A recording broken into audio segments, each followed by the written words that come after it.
never actually places Jesus in history as something witnessed, so that's a problem. But 2 Peter is definitely forgery. Everybody agrees. Now, the interesting thing is why would they forge it? What are they doing in it? And if you read 2 Peter, its main message is to say this, that we did not follow cleverly devised myths. We were eyewitnesses of his majesty. And then immediately forges an eyewitness account of meeting Jesus on earth.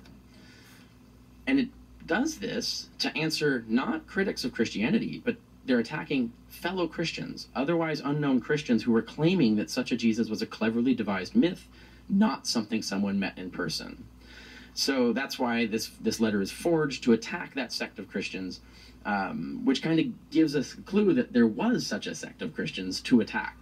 Now, the thing is, we're not told anything else about that sect. We have none of their documents. We don't know the name of the sect. We know nothing about them. Everything was purged and destroyed. So here we know there was a sect saying this, but we're not allowed to see anything about when that sect originated, what they were saying, what their documents were, or anything like this. This is an example of a clue that slipped through the lens, the distorted lens that was created. Now, why the allegory, the Gospels being originally allegorical, why that eclipse mystery?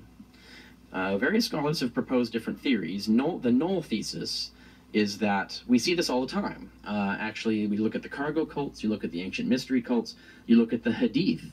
It's the natural progression to start historicizing and inventing history and inventing persons that did things and said things. Religions tend to do this. So it actually makes sense that they would.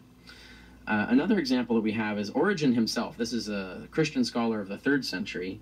He actually let slip in a discourse once that he says that you have to control the masses and to control the illiterate, lower-ranking, pew-filling Christians, it requires feeding them literal stories and letting them believe that they're literally true, because they're not educated enough and not advanced enough to understand the allegorical meaning, and you need to save them, or otherwise they're going to die and then they'll end up in hell. So to save them, it's better to just let them believe the literal stories.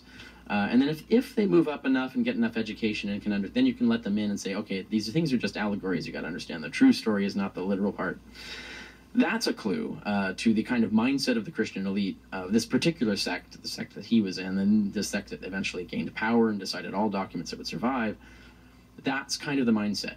So they're actually trending towards, let's try selling the allegory as literal, because it's a better way to grow a large church, because it's really hard to pack the pews with people when you're trying to explain this complicated, highfalutin, allegorical version of Jesus.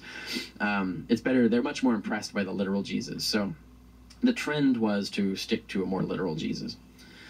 Another factor is the 1st century bottleneck.